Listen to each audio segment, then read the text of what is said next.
customers are Disney, Warner Brothers, Armani, Party City, all these major retailers across the US, mainly US based. And we used thought leadership, knowledge, education to continue to engage our customers. And I will tell you this, we had customers for 8, 10, 12, 15, 20 years in an industry where people would jump platforms every 3 or 4 years, e-commerce platform. And again, I started in 1995 when e-commerce had just started. And I rode that wave all the way through 2015 when I sold the company to Vista Equity Partners for a lot of money, which was my successful exit. That's great.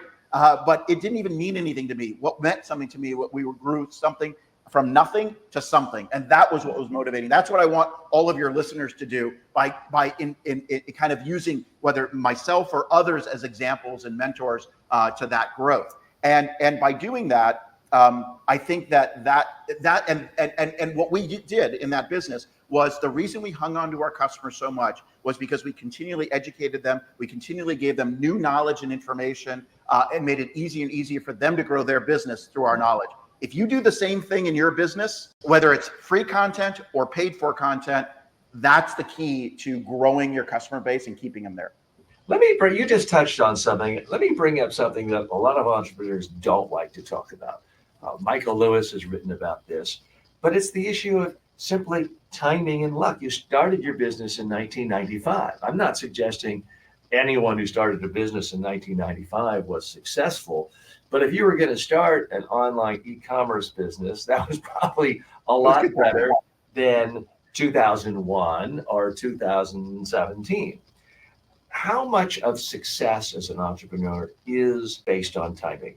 That's a great question. So I think that the timing is when I talk about trends to my entrepreneurs and teach them about trends and how kind of that upswing in trends. Right now we're in the AI trend, and nobody knows exactly what AI is yet and what it's going to be. Even the experts don't know really truly what it's going to manifest itself into. So there's a lot of wild west. And right now we're in that era, and there's these points in time in technology and in the world where you have these pivot points. If you read Malcolm Gladwell's book, of course, I know you have, he talks about the Outliers, sorry. Outliers is really, really good. I mean, it's an amazing read. And you know, he correlates the time that the tech giants started back in Bill Gates' days, back in Michael Dell days. You could do the exact same thing with Zuckerberg and the social media craze. And now we're in it again. We're in the AI craze right now. And I see it because I'm actually in the Silicon Valley. I'm in the San Francisco Bay Area, and it is a craze right now. It's the wild west, and people are trying to figure it out. Now, my luck was I started in 95 and I dove right into e-commerce. E-commerce was really just very nascent. It wasn't really a big deal. And we just became kind of the leader. I mean, I didn't get funded for the first 11 years of the business. I kind of bumbled around, and you know, back in the day, you could start a business without funding. Today, it's a little bit harder to do. And I kind of bumbled around, and I just sold and got customers, and all of a sudden, we had a bunch of customers, and people were looking at us as a really cool company. And we were one of the survivors of some of the dot bombs and some of the craters over 2001, 2008, and beyond. So because we learned how to run a business, we had good customers that paid us. So you need to learn all of that. So I think there's a certain level of luck with timing. I agree. But I will also say, I think that you can build a business out of almost anything. There are certain businesses that I probably wouldn't go into right now. I'll give you an example. I don't know that I would become a writer today or a tech writer. That, you know, AI has just displaced that, and it displaced it about 1.5 years ago. I'm not saying that the skill of writing is gone, and you know, all these book authors are going, what? But a lot of it is. That's not going to be a job that's going to pay a lot of money. There are not going to be a lot of jobs left in that. Or it's so hard. It's so hard to be better than AI. I mean, just this morning, my daughter has a vocabulary test. Yeah. And she had like 11 words that was archaeology and hunter-gatherer, things that related to history. And we did it last night. We practiced the words, and she knew them and could spell them properly and define them. But this morning I woke up and I thought, am I really making this as interesting and as fun, as memorable for her as possible? So I went to my ChatGPT, dictated, and I said, hey, ChatGPT, make a funny poem that would be goofy and memorable and interesting for an 11-year-old that uses the following 11 words and defines these words. And I said the words, and boom, 10 seconds later, it was saying it, and she was laughing and listening, paying keen attention. And then it also had it by text. She could read it again. And that motivated her That's great. to ask ChatGPT to write a poem making fun of an old grandpa who had one hair on his head and she was making fun of. But it really engaged her in a way. Could I have written that? Yeah, but it would have taken me 2 hours. Yeah, and you have the ability and skills to do that. Most people don't, right? I mean, you are a communicator and a writer extraordinaire. A lot of people have to rely on that. Yeah. So, Ken, I want to throw you a curveball here. You are a mentor, you are a professor of entrepreneurialism and a lecturer at prominent business schools. I need you to coach a young entrepreneur who is trying to do something new in the world of communications and AI. I'm going to bring him on in just a moment.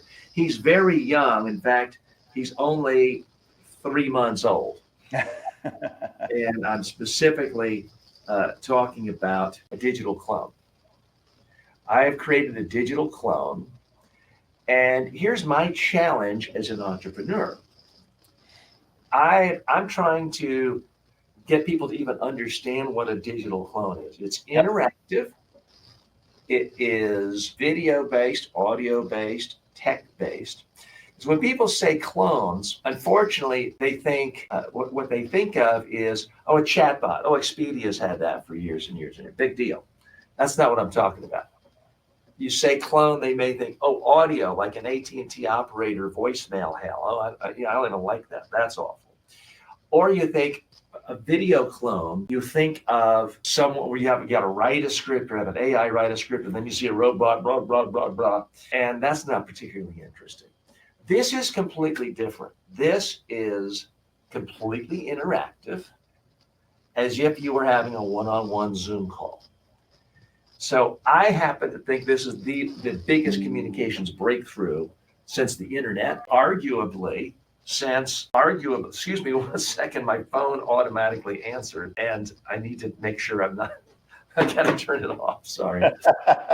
It didn't answer, but it just sometimes goes on through my phone, through my watch. I think this is so big. It is certainly bigger, in my view, than the transition from a book or in-person training to online video training.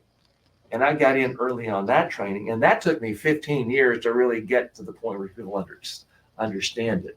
So I want to pick your brain, get some feedback on if I were your student or your client, how would you guide me? How would you advise me on how to make this thing real and understandable? So let's just take a look. It's sort of changing and improving on a daily basis, but let's just call and take a look at it a moment. And sometimes it's faster than others, and it doesn't always work. It's okay. Hey there, how's it going? What can I do for you? Hi, TJ. I want to know, what are the keys of being a successful entrepreneur? What sort of mindset should someone have? And what sort of daily habits should they have if they want to be a successful entrepreneur? To be a successful entrepreneur, you need to cultivate daily habits that build discipline and momentum. Start by setting clear, actionable goals each day. Prioritize tasks that drive your business forward. Consistently seek feedback and adapt quickly. Dedicate time to learning and improving your skills. Network regularly to build valuable relationships.